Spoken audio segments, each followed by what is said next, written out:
അടുത്ത ഡിസീസാണ് മനുഷ്യനിൽ കാണപ്പെടുന്നത്. ബാക്ടീരിയൽ ഡിസീസ് കഴിഞ്ഞാൽ വൈറൽ ഡിസീസുകൾ. വൈറൽ ഡിസീസിൽ ഏറ്റവും കോമൺ ആണ് റൈനോ വൈറസസ്.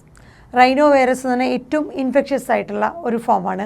അത് കോമൺ കോൾഡിനൊക്കെ കാരണക്കാരായിട്ടുള്ള വൈറസാണ് റൈനോ വൈറസ് എന്ന് പറഞ്ഞ ഗ്രൂപ്പ്.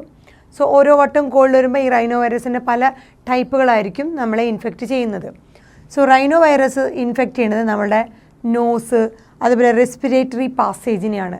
ലങ്സിനെ ഇത് എഫക്റ്റ് ചെയ്യില്ല. റൈനോ വൈറസ് ഒരിക്കലും ലങ്സിനെ അല്ല എഫക്റ്റ് ചെയ്യണത്, നമ്മുടെ നോസിനെയും റെസ്പിറേറ്ററി പാസേജ്, ആ റെസ്പിറേഷൻ നടക്കുന്ന പാസേജിനെ മാത്രമാണോ, അല്ലാണ്ട് ലങ്സ്, ആൽവിയോളെ അവിടെയൊന്നും എഫക്റ്റ് ചെയ്യില്ല.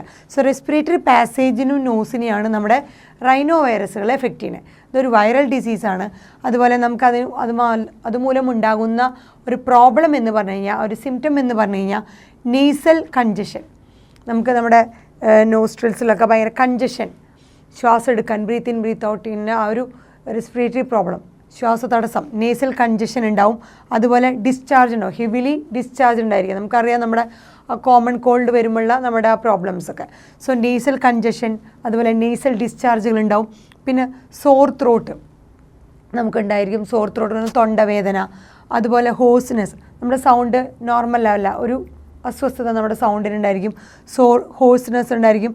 അതുപോലെ കഫ്, ചുമ, അതുപോലെ തലവേദന, ടയേർഡ്നെസ്, ഇതൊക്കെ നമുക്ക് നോർമലി ഒരു കോമൺ കോൾഡ് ഉണ്ടാകുമ്പോൾ ഉണ്ടാകുന്നതാണ്.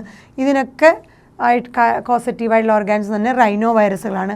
നോർമലി ഈ കോമൺ കോൾഡ് അല്ലെങ്കിൽ ഇങ്ങനത്തെ വൈറൽ ഡിസീസൊക്കെ ലാസ്റ്റ് 3 to 7 days, 3 മുതൽ 7 ദിവസം വരെ നീണ്ടു നിൽക്കുന്നതായിരിക്കും ഈ പറഞ്ഞ കോമൺ കോൾഡ് പോലത്തെ ഡിസീസുകൾ.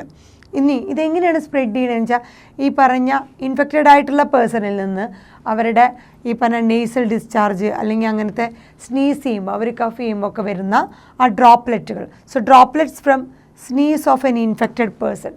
സോ ഇൻഫെക്റ്റഡ് പേഴ്സണിൽ നിന്ന്, അവരുടെ സ്നീസിൽ നിന്നും അല്ലെങ്കിൽ അവർ കൈകാര്യം ചെയ്യുന്ന വസ്തുക്കളിൽ നിന്നൊക്കെയാണ് ഈ ഹെൽത്തി പേഴ്സണിന് ഈ ഡിസീസ് കിട്ടുന്നത്. For example, either inhale directly, ഈ droplets healthy person infected person directly inhale ചെയ്യോ, അല്ലെങ്കിൽ ട്രാൻസ്മിറ്റഡ് ത്രൂ ഈ പറഞ്ഞ ഐറ്റംസ്, പെന്നാവാം, അല്ലെങ്കിൽ അവർ യൂസ് ചെയ്യുന്ന ഇൻഫെക്റ്റഡ് പേഴ്സൺ കോമൺ കോൾഡുള്ള ആളുടെ പെന്ന്, അല്ലെങ്കിൽ അവർ യൂസ് ചെയ്യുന്ന ബുക്ക്, കപ്പ്, അതുപോലെ അവരുടെ ആ ഡോർ നോബ്സ്, അവർ പിടിക്കുന്ന വാതിലിൻ്റെ ഭാഗങ്ങൾ, കമ്പ്യൂട്ടർ, കീബോർഡ്, മൗസ്, അവർ യൂസ് ചെയ്യുന്ന എന്ത് സാധനം ആയിക്കോട്ടെ, അവരുടെ ആ ഒരു നോർമൽ മെറ്റീരിയൽസ് എന്തും നമ്മൾ കൈകാര്യം ചെയ്യണല്ലേ. ഒരു ഹെൽത്തി പേഴ്സൺ അത് യൂസ് ചെയ്യാൻ ഇടവരുന്നാൽ ഓട്ടോമാറ്റിക്കലി ഈ പറഞ്ഞ റൈനോ വൈറസ് ഇവരുടെ ബോഡിയിൽ കയറും. സോ ഇങ്ങനെയാണ് കോമൺ കോൾഡ് സംഭവിക്കുന്നത്. ഇതൊരു വൈറൽ ഡിസീസാണ്.